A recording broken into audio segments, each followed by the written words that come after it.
Hi అండి, welcome to చరిత్ర vlogs and cooking. ఈరోజు మన రెసిపీ క్రిస్పీగా ఉండే బెండకాయ ఫ్రై. టైం లేనప్పుడు చాలా సింపుల్గా ఈజీగా ఈ ఫ్రై చేసుకోవచ్చు. ఈ ఫ్రై మనకి 3 నుంచి 4 రోజుల వరకు నిల్వ ఉంటుంది. దీనికోసం ముందుగా బెండకాయల్ని శుభ్రంగా వాష్ చేసి ఈ విధంగా చిన్న చిన్న పీసెస్గా కట్ చేసుకోవాలి. స్టవ్ ఆన్ చేసి కడాయిని తీసుకొని కడాయిలోకి ఆయిల్ని యాడ్ చేసుకోవాలి.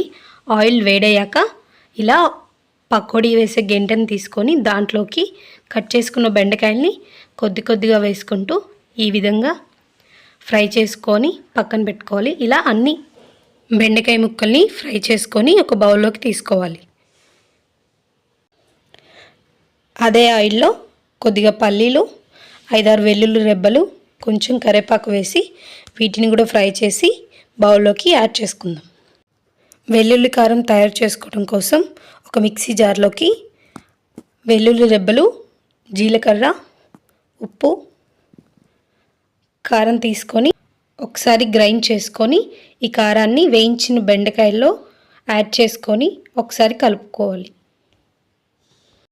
చూసారు కదండి, ఎంతో సింపుల్గా అయిపోతుంది ఈ బెండకాయ ఫ్రై. ట్రై చేసి ఎలా ఉందో కామెంట్ చేయండి. ఇలాంటి మరిన్ని రెసిపీస్ కోసం మన ఛానల్ని సబ్స్క్రైబ్ చేయండి.